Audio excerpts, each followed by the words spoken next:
Good evening, friends.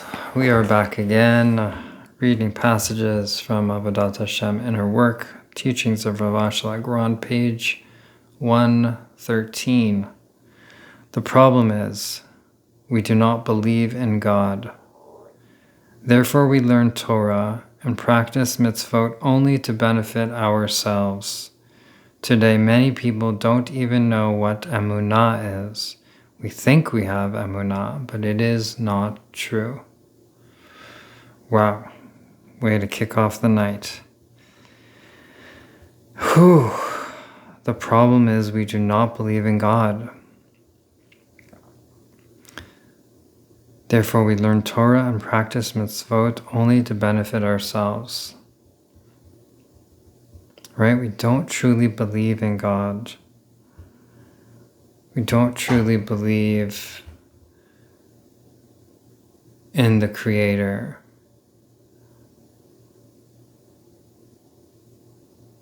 In the source of all existence, directing and guiding the purpose of creation.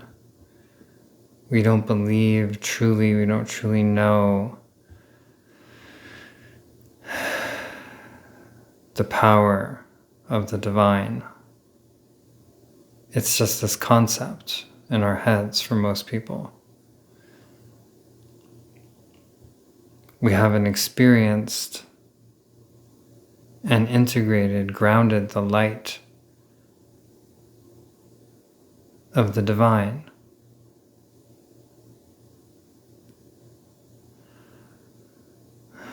The awesomeness of this very moment infinitely.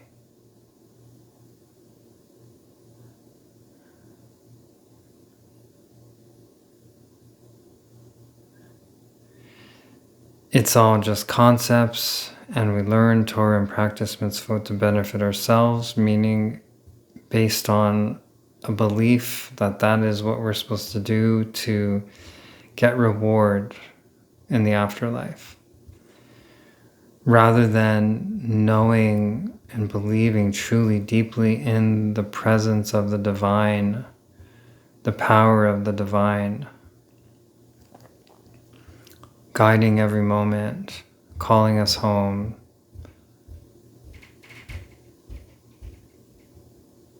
The purpose of creation to reunite with the unity and to be in divine service. If we truly knew and we truly believed, then we would live our lives in completely different ways. Every moment would be an act of divine service. Every moment would be in union with the divine, knowing and being guided. And when we're not feeling it, that's when we are in true emunah. And that's what he says. Today, many people don't even know what emunah is. We think we have emunah, but it is not true. Because true emunah is an embodied faith that comes from knowing God, knowing God's will, and being in divine service, even when we don't feel the presence of the divine, even when we're not feeling it.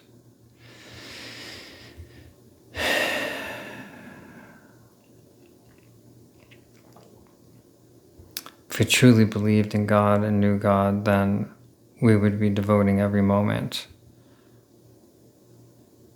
to that, because that is all that truly matters. Nothing else is worth our time and our energy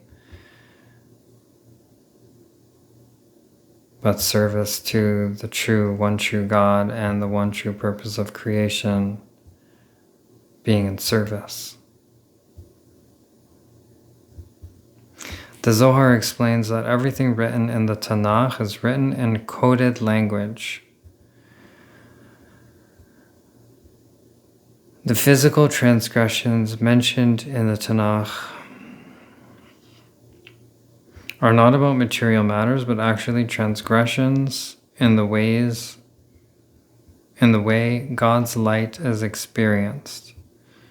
Okay, so the Zohar explains that everything written in the Tanakh, the Torah, Navi, and Ketuvim, the 5 books, the prophets, and the writings, is written in coded language. And part of that coded language is that the physical transgressions mentioned in the Tanakh are not about material matters. They're not actual physical transgressions, but they're actually transgressions in the way God's light is experienced. In the way God's light is experienced.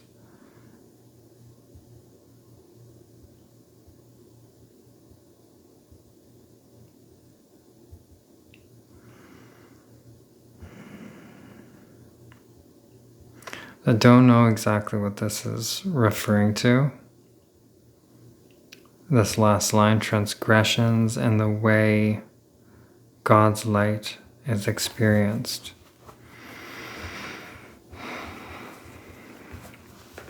I guess that they're transgressions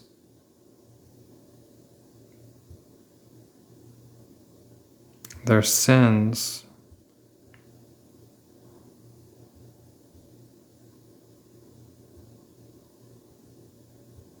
that impact the way God's light is experienced.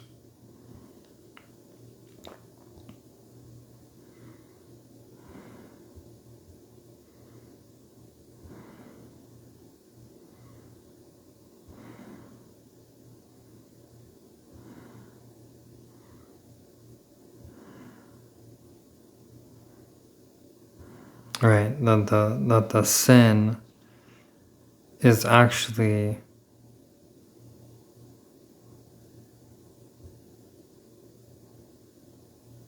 impacting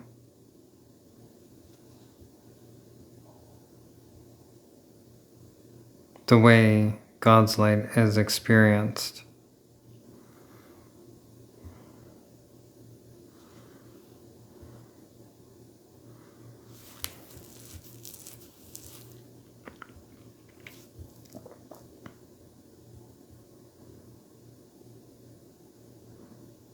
Yeah, I'll leave it there. The wisdom of the Kabbalah is metaphorical. The meaning is revealed through inner work. So the wisdom of Kabbalah is full of metaphor. And the meaning is only revealed through our inner work. When we engage in our inner work, then we start to understand the metaphors, and the metaphors are revealed to us. Learning Kabbalah in a way that increases ego and selfishness is not considered learning Kabbalah. Right? So studying Kabbalah, doing spiritual practice in a way that increases ego and selfishness is not considered actually learning Kabbalah or doing spiritual practice.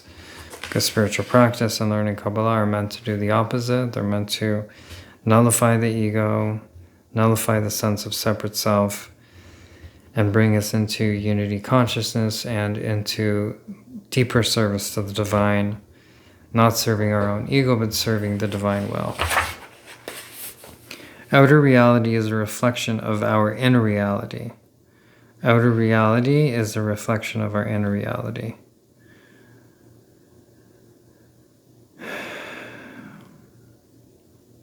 So that's interesting.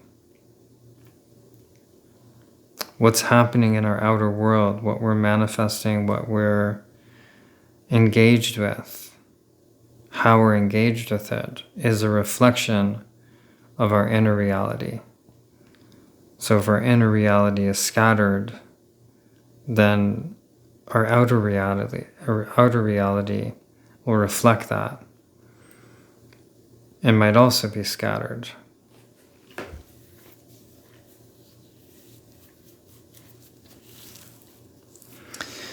If our inner reality is one of peace, then externally we'll be manifesting that. Even if the world around us is chaotic, we'll be manifesting peace internally and externally through our being. The way giving can become more important to us than receiving is through learning the inner wisdom of the Torah. Right? So just a simple statement, the way giving can become more important to us than receiving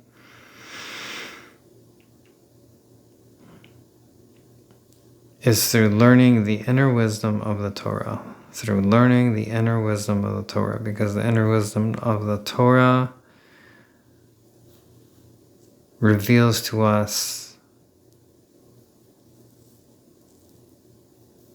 the divine presence and the divine will. And through study and through spiritual practice, we become more united with the divine and with the divine will, and thus giving becomes more important than receiving. Being in service becomes the most important thing possible. Kabbalah awakens us to the necessity of transforming from desiring to receive to desiring to give.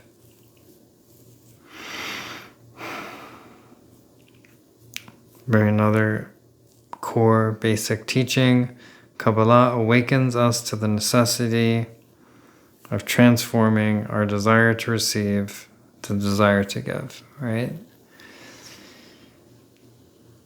It's pretty much the same as the statement before. So Kabbalah, spiritual practice, the teachings, the mystical teachings of Judaism, the inner wisdom of Torah, all of this,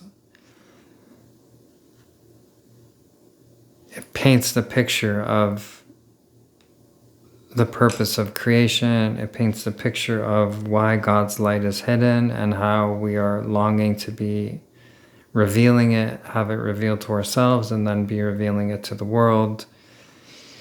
It paints that picture, and it awakens in us this necessity to transform from desiring to receive for ourselves, being in limited, separate self consciousness, to a unity consciousness where we're in service of the divine and service of transformation of consciousness on the planet. Final passage for the evening. Involvement in the wisdom of Kabbalah brings Mashiach. This is because we realize our need for redemption from being enslaved by our desire to receive.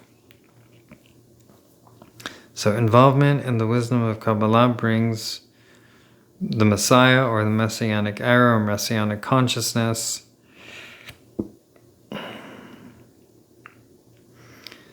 Involvement in, again, all of the purpose of creation, the involution, the way that creation came into being from infinite everythingness, nothingness, into finite matter, and the return, the evolution of matter going back to a relationship of union with spirit. This is what Kabbalah is, and the involvement in that brings about Messianic consciousness, because we realize our need. We realize our deep need for redemption from being in this galut paradigm, this exile consciousness in which God is hidden from us. We walk around numb in a world we think is mundane. We walk around blind to the light of the divine, the light of the magic and the mystery of creation. We walk around, stumbling around, numb to the brilliance of each moment, the awesomeness of existence.